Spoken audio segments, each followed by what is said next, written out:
And welcome to Hannity. So in just 96 days, you, the voters, you're going to head to the polls and you will decide who will be the next president of the United States. Now, former New York City Mayor Rudy Giuliani and columnist Patrick J. Buchanan will join us. But first, tonight, I have a little advice for the Trump campaign if they're interested, in the hopes that they can defeat Hillary Clinton, who we all know is not honest. She's not trustworthy in November.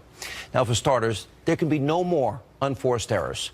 Now, Hillary Clinton is going to try and convince voters, the American people, that Donald Trump doesn't have the temperament to be president or that he's too impulsive. So why is this going to be her strategy? It's all she has. She can't run on her record. She can't win on substantive issues. And she certainly can't win on issues based on honesty and integrity and truthfulness.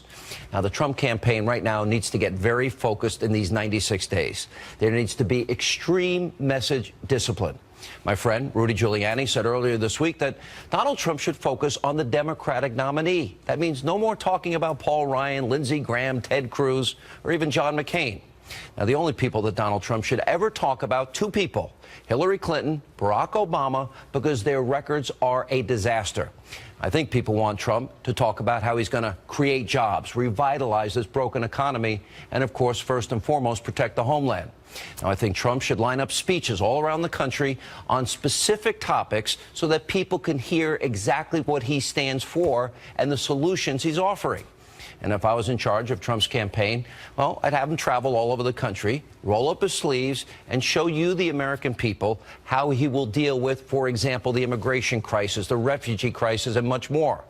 And I'd have him put together a team of rivals. And I'd also put together Trump's promises to America to make America great again. In other words, 10 detailed promises that he will fulfill if you elect him president. For example, the promise to appoint originalists to the Supreme Court that also respect the Constitution, separation of powers, co-equal branches of government, how he will protect the homeland, that he will acknowledge that radical Islam is a real, clear, and present danger to this country, how we need to secure the border. Open borders makes us less secure. And also, we have 95 million Americans out of the labor force. Well, people come in here illegally. They're fighting for those jobs that Americans right now need. That also drives down wages. I also want him to talk about the refugee program, how it has to be safe, that we can't gamble with you, the lives of you, the American people, how he's going to fix America's broken economy and get people back to work, and certainly add some type of discipline, fiscal discipline in Washington. The need for energy independence. He can compare and contrast his plan on energy, which is to expand coal mining, expand nuclear technology, drilling and fracking, versus Hillary. She wants to put coal miners out of work, coal mining businesses out of business. And that also brings us to the issue of education. First and foremost, we pay more per student per capita than any other country, but yet we have the worst results. Send education back to small towns and cities and let the people decide how to best educate their own kids. Also, Donald Trump should explain what it means to have a better trade deal. And Donald Trump should explain that we have a promise made to America's vets, and he's going to fix our broken VA system.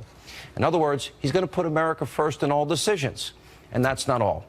When it comes to these presidential debates, these could be the most consequential in American history. Now, Hillary Clinton probably has an army, I'm guessing, of advisors helping her to prep probably right now. Trump needs to do the same. 96 days is going to fly by. The Clinton campaign, they'll pounce on every distraction. And, of course, they have the mainstream media in their back pocket. So my advice, Trump and his campaign, they need to be more than prepared. This election is way too important. We cannot afford a third term of Barack Obama and his failed policies. Here with reaction, former New York City mayor, the friend I just quoted, Rudy Giuliani. I'm reading all these headlines today. An intervention is happening. Oh, my gosh. They're thinking of replacing. None of that's true. None of that is true at all. He never mentioned he wants to use nuclear weapons. That was another false story. I talked to 3 people in the room during that meeting. Yes, of course not. I mean, all this is created by the media that is out to get him. You know, each year it gets worse. The one after Romney, this is the worst I've ever seen. Yeah, I agree. I mean, they are going after him. They're taking things, you know, the whole con incident. Well, Hillary Clinton lied to Gold Star mothers. She lied about the circumstances under which their children died. There was 60 times as much coverage. That's not a big a deal? Well, I think it is. Or at least as big a deal. But doesn't it show how Trump is not fighting Hillary? He's fighting Hillary in a very biased media. Or on the front page of today's New York Times should have been the picture of John Kerry bowing to the Iranian. Let me hold it up while you're talking right about this. He's actually bowing. Now, again, and I want to get to the ransom issue. If you look right in here, He's bowing. There's the man he's John bowing Kerry. to is a murderer. Right there. He's a murderer. He's a terrorist. He has American blood on his hands. Yeah. The Quds Force killed Americans. There are a lot of Gold Star mothers in the United States who were killed by Iranians under his leadership. And he's bowing to him. Bowing to him. That's what Obama's done the whole time. Well, Apologize for America. To me, this is the logo of the Obama administration. Bowing to dictators and bowing to terrorists. And this is what I was saying about Hillary. She can't talk about Libya. She can't talk about Iraq. She can't talk about Syria. She can't talk about ISIS, the JV team. She's going to talk about the $400 million that was laundered. I mean, I can't tell you how many statutes it violates. You know, we did this a long time ago. No. The Emergency Economic Powers Act. Complete violation. This is money. Of it. Wait, so the cargo plane that picked up money from the Netherlands and Switzerland and put in francs and euros and I assume U.S. dollars that they flew in. What would happen if I did something like that? You would be arrested immediately. First of all, you can't take $10,000 out of the bank without filing a form. I haven't seen the darn form. Never take out $9,000 or they think you're a drug dealer. There's no question it's a prohibited money laundering transaction. Right. And not only that, forget that, they also hid it from the American people. These are the sneaky, they're not just liars, they're also sneaky. The most transparent administration is the least transparent administration in history. This was a very important deal to the world, and they lied about it. And we got Kerry bowing down to Iran. You were the first to say, and when you said it, it clicked. He can't talk about Paul Ryan anymore. Paul Ryan is annoying as hell, as is Lindsey Graham and John McCain. I can say it. You can say it. Yep. It's very frustrating. I understand his frustration. He's got to focus on two people, Hillary and Obama. And then he should let his surrogates, all of those like me who support him. People like me? Christie, Newt Gingrich, Mike Huckabee. Right. They do a real good job defending him. And we can defend him against people who are coming after him from this side and that side. He should focus on exactly the things that you're talking about. Why this country can't take 4 years of Hillary Clinton. Now, if Cruz is thinking about being president in 2020, he would become president after Hillary Clinton put 2 or 3 justices on the Supreme Court that would make his presidency useless. They would find everything he did unconstitutional. Yeah. You know, to me, there's so many people, look at the home ownership rate, the lowest in 51 years. Look at the labor participation rate, the worst since the 70s. Look at the millions more in poverty, food stamps, and out of the labor force.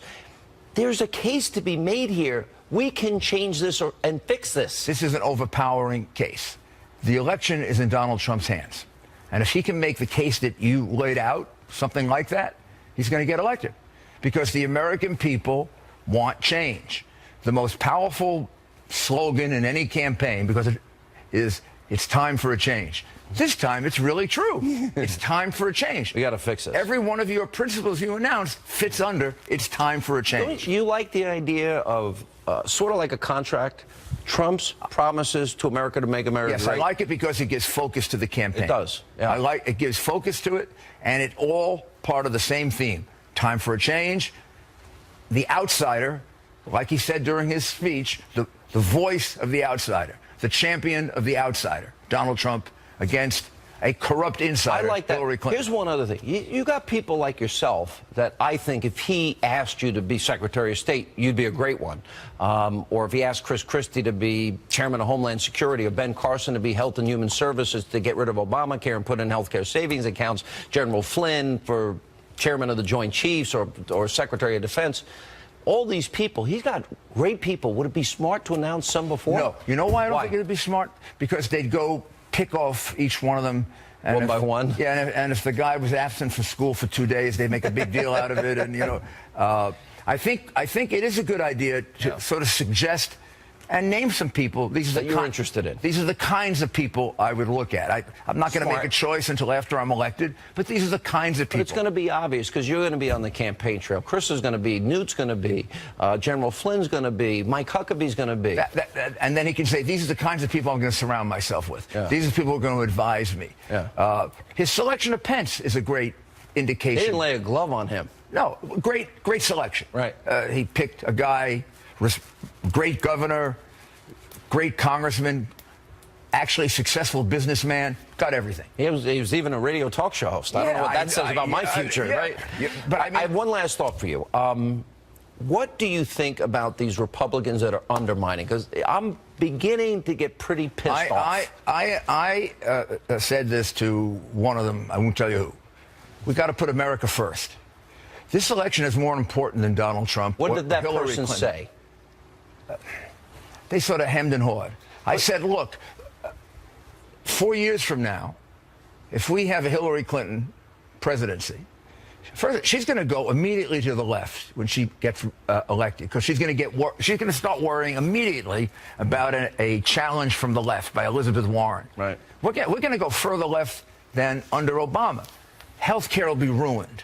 We're going to ruin health care. Mm-hmm. We're going to be a European socialist country. And most importantly, we're going to have Supreme Court justices who undermine our constitutional form of government. And the next president will be able to accomplish so for all those Republicans that are all nervous today, you're telling them, like I said on my radio show today, calm down. We got a long way to go. Yeah, calm down. Yeah. You got a man you can talk to. You got a man that's rational. You got a man that is basically on your wavelength. He's basically, maybe not 100%. Look, you and I disagree with him on one or two things, but he's basically on our wavelength. I remember you yelled at me once when we were debating abortion. You nearly ripped my head off.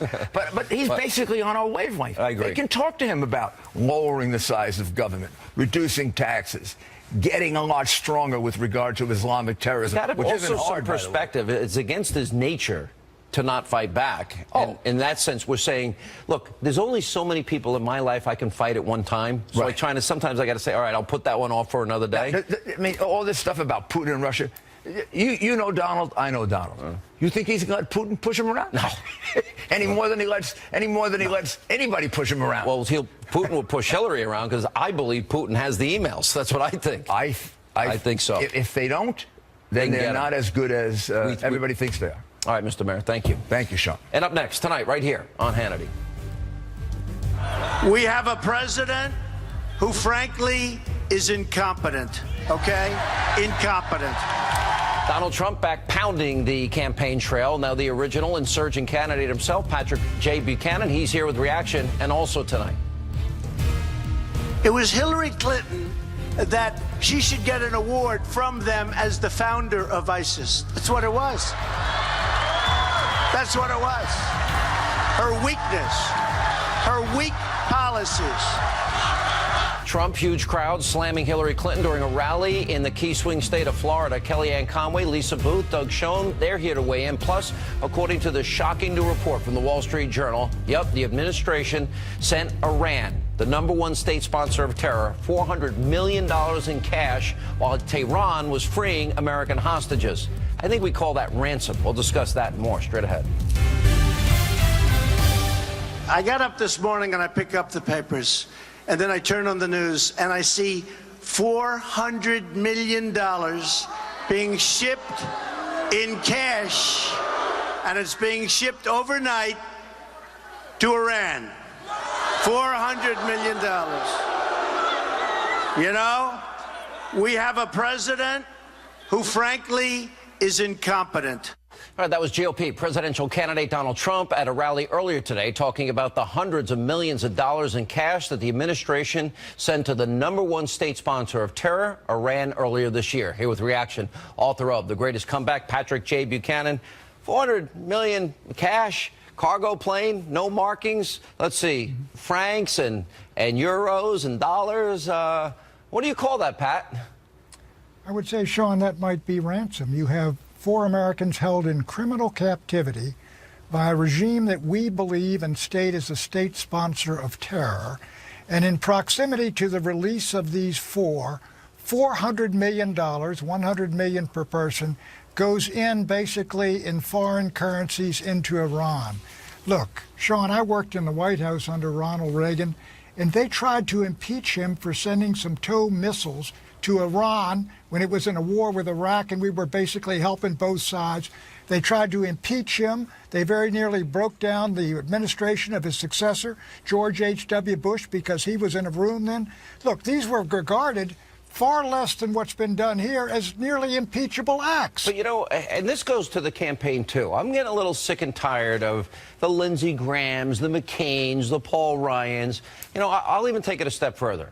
I really believe they have been sabotaging, in many ways, Trump's campaign. I'm not saying Donald Trump doesn't make mistakes. Nobody's perfect. But with that said, they're more critical of Trump than they've ever been against the Obama agenda or Hillary Clinton, you know, devoting a full night to Black Lives Matter at the convention, the most radical Democratic Party platform in history. And I'm getting a little frustrated. Are you? Well, yeah, I understand that, and I think Donald Trump is getting frustrated. But the point I'll tell you what's going on with them. They want to keep their base with their friends in the media and their friends in the Republican establishment, at the same time to remain acceptable to this brand new force, this populist, conservative, you know, economically nationalist party that is rising up. So they're playing both sides. But I agree that, you know, I heard some advice given to Donald Trump. I think maybe it was Rudy the other night, Sean. Do not let yourself be distracted by these peripheral problems and attacks and disloyal, and focus, as you know, Martin Luther King said it, keep your eyes on the prize, march on. The goal is the presidency. The way to get that is to defeat Hillary Rodham Clinton and take the issues that brought you the nomination. They will carry you to the election. I totally agree, and that was part of my opening comment tonight. He should never mention any of these people, but we can mention them. And I find what they are doing is disruptive, not helpful, and frankly, it's hurting at some point. And at some point, don't they have to be held accountable for what they do and what they say, and how, you know, I wish they showed this type of courage when it came to Obama. But I think the important thing is to keep the campaign and the candidate focused on the issues that can win this election. Jobs, but I do the economy, agree with you. Protecting the homeland, immigration, refugees, all of this. And he's the one guy that's mentioned, looked out there. If you want manufacturing brought back, everybody now says, if they ask people who's the one who can do that, everybody would say Trump, and everybody would like to see manufacturing brought back. Yeah, I agree. All right, so going forward, I agree he can do that. What do you think about, what do you do when something like this Mr. Khan comes up? Now, they ignored Pat Smith. She spoke at the Republican convention. She got little coverage. Hillary basically called her a liar. So I think we've exposed the media. They've chosen sides in this whole thing, and clearly are an extension of the Clinton press office in every respect. So, you know, what do you do to handle that? Well, you've got to deal with the problem of reality. And that is that the national media, by and large, are in the tank for Hillary. They are frightened to death of Donald Trump. The establishment here is frightened of Donald Trump. They aren't going to make the Patricia Smith case at all, and they will make the case for Dr. Khan. Now, the point about Dr. Khan is, I think the Donald Trump should have listened to him and said, look, his son's a patriot. He died for his country. I regret the views they have. Let's move on. And rather than engage him, in my judgment, but others can engage him and others can do the investigation. Again, we got the prize fighter. You don't use him to fight bar fights. He's in the main fight, Sean. Yeah, and you know, I think that's really good advice. He does have surrogates. There's a lot of controversial findings that I've dug up about Mr. Khan and others. Right. The media is going to ignore that, and they're going to try and I think Dr. Khan or Mr. Khan is passing on for this reason.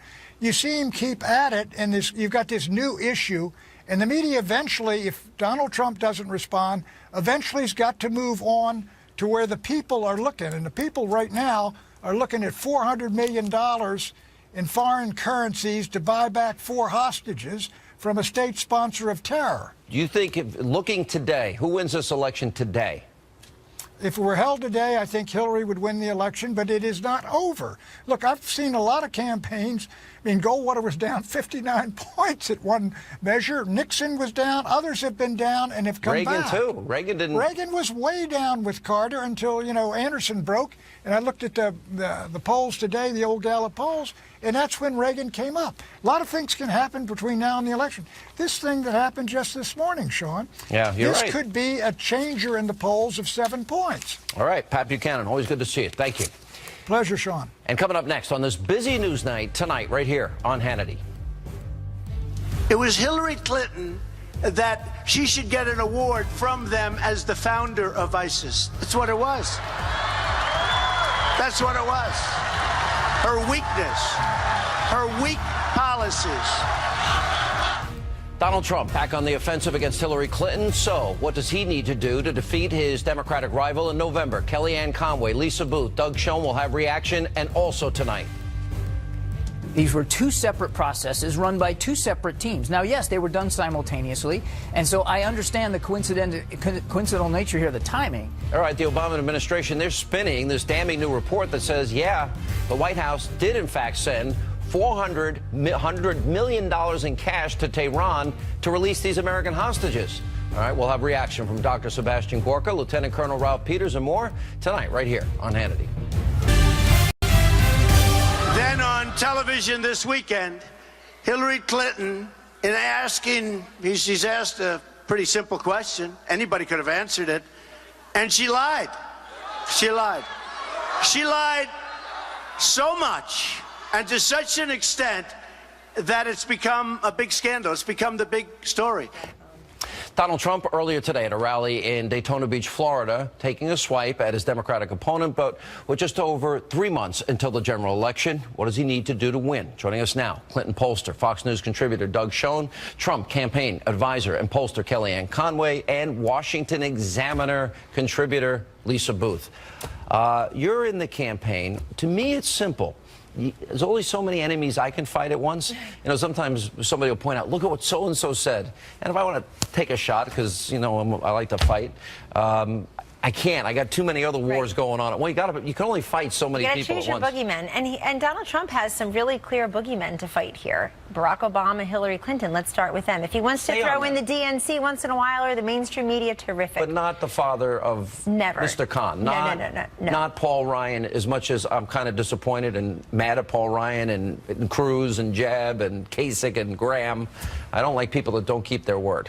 Keep your eye on the ball. I think the excerpt you just showed of Trump today at his rally in Daytona Beach is exactly the Trump that we want to see, where he's mentioning Hillary. He basically puts her on the hook. Crooked Hillary. Crooked Hillary, but he puts her on the hook for the birth and growth of ISIS on her watch, which is true. Look at the map of the world. That plays into the 81% of Americans, Sean, who say that they're less safe than they were 4 years ago. Can we say or sum this up that Trump should talk about, and I got into more specifics, but it really should be jobs, the economy, protecting the homeland? Well, absolutely, and that's why he says that he's a law enforcement candidate. But the problem is we're not hearing that enough from him. And Kellyanne's right.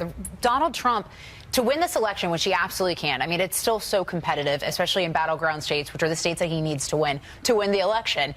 But he absolutely has to make this a referendum on Hillary Clinton and President Obama. And he cannot allow this race to be about him. And that's exactly what Hillary Clinton is trying to do. So, a general rule, I'll ask you both, then we'll go to Doug. A general rule should be no more talking about anybody but Hillary and Obama. Hillary and Obama. I would agree. And what you stand for and the solutions you're going to provide the country. You know who's been conspicuous by her absence this whole week? Hillary Clinton.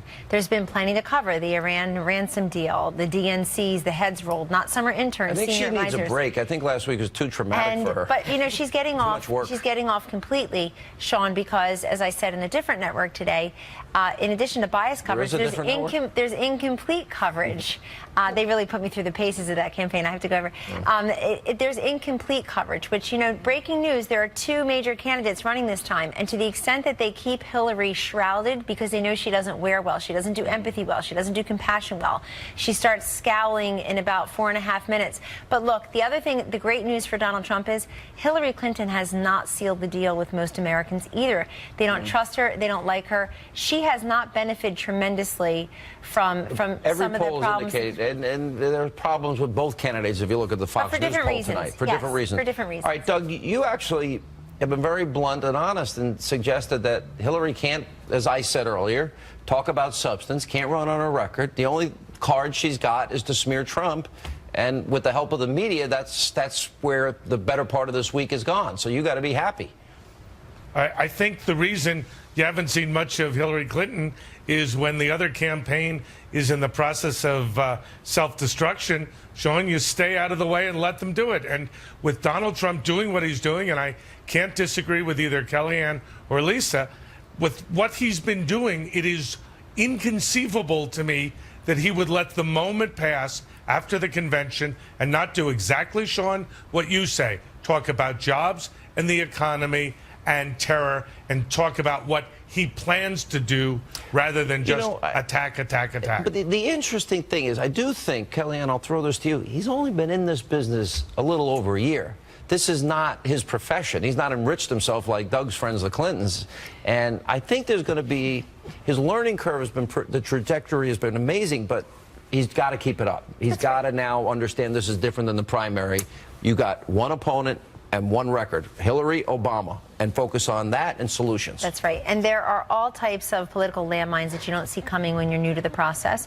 But I think it's still, on balance, a charming attribute of Donald Trump to most of the voters out there, which is he can legitimately say, I'm the insurgent, not the insider. I don't benefit from the rigged, corrupt system that has earned an 11% approval rating in Congress, where incumbents are actually losing their primaries now in Congress. So that is charming, but you're right. But that's why you build out a campaign staff. And I have to tell you, I'm in Trump Tower every day on the job. It is filled with talented, hardworking professionals who are, who want to deny Hillary Clinton the Oval and who see a clear path, whether it's through the Electoral College or whether it's through him making this a binary choice in a true change election. Well, and all he has to do is run the ball. I mean, you look at the metrics across the board. We have terrible economic growth. I mean, President Obama is going to go down as one of the worst presidents in terms of economic growth. You look at what happened just today with the Iran, giving Iran another $400 million on top of $100 billion, the largest state sponsor of terrorism since 1984. And all they admit it may be used for terrorism. Well, the Secretary of Kerry has said it. So all of these metrics fail, fail, fail. And all he has to do is run the ball, point out those failures, and make this a referendum on the policies that Americans have already rejected by historical margins, both with the House, the Senate, state legislatures, governor races across the country. Doug? I'll put it very simply. Donald Trump has to stop warring with fellow Republicans. The primaries are over. The enemy is not John McCain. It is not Paul Ryan. It's you, Doug. It is Hillary Clinton. It's you.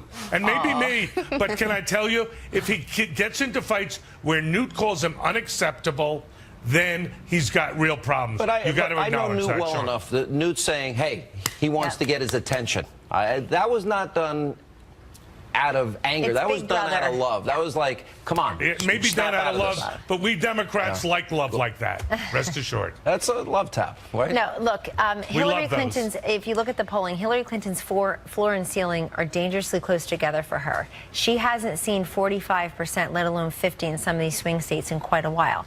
Trump, actually, I'd rather be him than her at this juncture because he actually is the person who can go out there and press the case and look authentic. And when he did the Dallas, God forbid, when those Dallas police officers were shot, Sean, the very next morning the statement came out, love and compassion and listening. He actually can pull things like that off better than Hillary Clinton. It's more authentic. It's more legitimate because he's not a politician. Last word. Well, and you look at that. This is what's so funny, too, though. You look at that statement, and it was a phenomenal statement. But guess what? The Washington Post and the Daily Beast criticized the entire statement because of one word, the word senseless. So, I mean, you just look at what Donald Trump is up against with the mainstream media and the bias that we consistently see. Let's be clear. A very bad 3 or 4 days for Donald Trump. He's got to change his campaign. Otherwise, he will keep sinking in the polls. A bad 7 years for the country. We've had. We'll check in a week on that. All right, when we come I'm back. not talking ideology. A lot more just tonight fact. on Hannity. These were two separate processes run by two separate teams. Now, yes, they were done simultaneously, and so I understand the coincidental nature here, the timing. Actually, it's called ransom. The administration doing damage control after the stunning Wall Street Journal report revealing, the White House gave Iran, the #1 state sponsor of terror, $400 million. Oh, by the way, in euros and francs and dollars, and it was in a cargo plane without any labeling. to free American hostages. We'll check in with Dr. Sebastian Gorka, Lieutenant Colonel Ralph Peters, and then later, a Washington, D.C. transit cop charged with aiding ISIS. So when's Obama and Hillary, when are they going to get serious about the threat that poses to America as we continue? Welcome back to Hannity. So, according to an absolutely stunning report out of the Wall Street Journal, the Obama administration, as we told you earlier, secretly gave Iran, the #1 state sponsor of terror, the equivalent of $400 million in cold, hard cash during the same time that American hostages were being freed by Tehran. Now, Republican lawmakers are saying it amounts to ransom and will now put more Americans at risk. But, of course, both the State Department and the propaganda office of the White House, they're claiming the timing of the money and the transfer and the prisoner release, it's all just a coincidence. We don't pay ransom. We just don't pay ransom. It is our policy. This was not ransom. Any suggestion that it had anything to do with ransom is absolutely and utterly false. These were two separate processes run by two separate teams. Now, yes, they were done simultaneously, and so I understand the coincidental nature here, the timing, but absolutely had nothing to do with ransom. This $400 million is actually money that the Iranians had paid into a U.S. account in 1979 as part of a transaction to procure military equipment. This all came to a head at the same time because we are addressing and resolving longstanding concerns with Iranian behavior. And the benefits are almost too long to mention. Here with reaction, author of Defeating Jihad, the Winnable War, the Distinguished Chair of Military Theory at Marine Corps University, Dr. Sebastian Gorka, author of The Damned of Petersburg. Fox News strategic analyst, Lieutenant Colonel Ralph Peters. Dr. Gorka, I'll start with you. Well, it's interesting. The Iranians have weighed in, and they said it's ransom. They said it was paid ransom. Reaction. Sean, today the FBI charged a police officer in Washington with wiring money to what he thought was ISIS. In the criminal code, that is called material support to terrorism. What the Obama regime did is $400 million worth of material support to terrorism. The president himself admitted in an interview in March of 2015 that Iran is still a state sponsor of terrorism. Why are we giving them any money? We know that they will use part of that money for terrorist operations, and we know in the last 15 years that they sponsored and gave weapons to the militias in Iraq that killed U.S. servicemen and women. How is that not material support to a terrorist regime, Sean? Well, and Colonel Peters, it's not just the president that admits they're state sponsors of terror. Josh Earnest today, John Kerry, Susan Rice have all admitted that the money given to Iran, and I'll use John Kerry's words, yes, could be used to fund terrorism. How stupid are we that we acknowledge, yeah, they might use it to fund terrorism, but we're going to give it to them anyway? Well, we're really stupid. And the Iranians are brilliant negotiators. And we are pathetically inept. I mean, a basic rule of negotiations is don't let the other side know that you desperately want something. And Obama and Kerry from the start allowed the Iranians to know full well that they desperately wanted a comprehensive nuke deal that would be Obama and Kerry's legacy. So the Iranians beat us up at every turn. And it is indisputable that this $400 million was a sweetener for the Iranians. In addition to giving the Iranians criminals and terrorists and spies back, we gave them the $400 million, established the price, by the way, of an American hostage. Now it's $100 million plus an assorted criminal or thug thrown in the mix. But the bottom line is Obama and Kerry wanted it bad, and by God, they got it bad. And these protestations, it's all merely a coincidence that it went down the same day. Well, I have some swampland, Colonel, in Florida. I'd like to sell you if you in the bridge. May I it's pretty just point big. out, briefly, just look, if it was all above board, why an unmarked cargo plane in the dead of night, and why circumvent U.S. law by doing it in Swiss franc and euros stinks to high heaven. Okay, stinks to high heaven. Did they break the law, Dr. Gorka? It's material support to terrorism. If a cop in Washington can get arrested, absolutely. Think about one thing. The 9/11 Commission report did the financial forensics on that attack. 9/11 did $1 trillion worth of damage to the U.S. economy in just the first 12 months after the attack. Do you know how much bin Laden paid for that operation? Less than $500,000. The whole operation. We just gave Iran the equivalent of 8 9/11s. Wow, that's really chilling. All right, we got more to get to. We'll come back. We'll continue with Dr. Gorka. Lieutenant Colonel Ralph Peters on a Washington, D.C. transit cop arrested, get this, with ties to ISIS. How did we not catch that? That and more as we continue. And welcome back to Hannity. So a Metro Transit police officer in Washington, D.C. has been arrested and charged with providing material support to ISIS.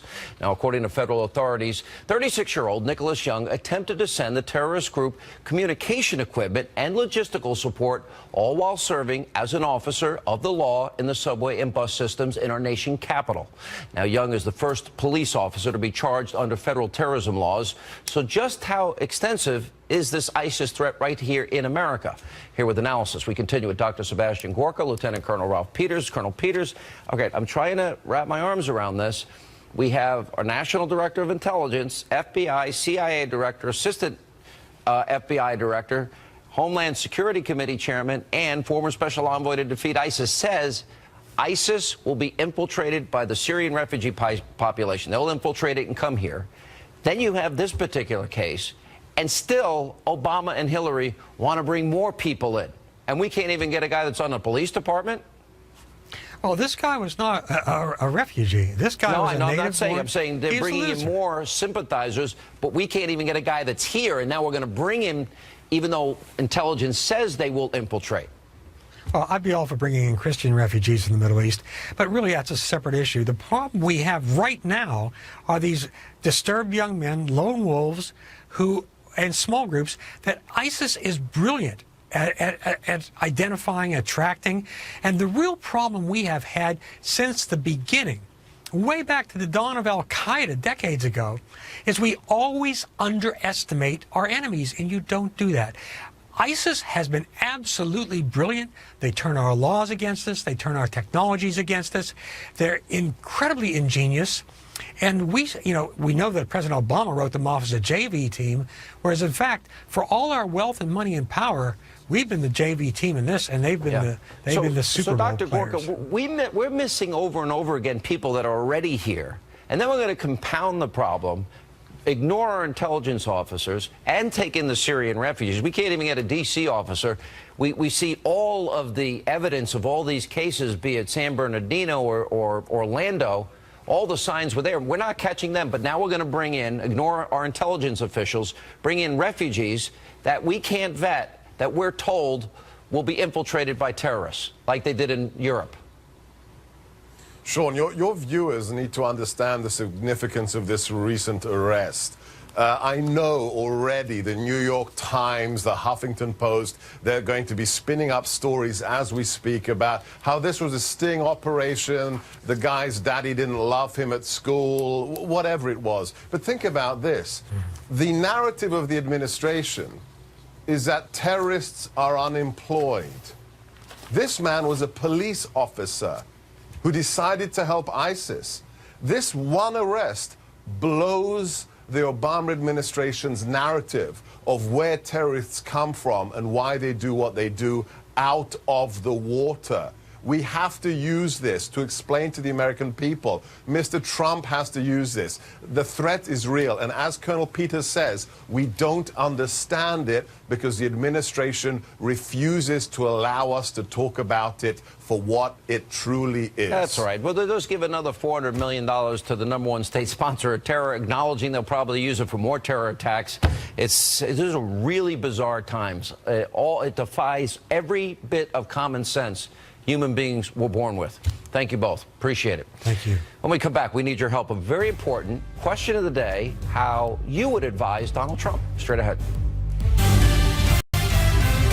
All right, time for our question of the day. So what do you think that Donald Trump needs to do in order to win the election in November? If you were talking to him, what advice would you give him? Just go to Facebook.com/Sean Hannity.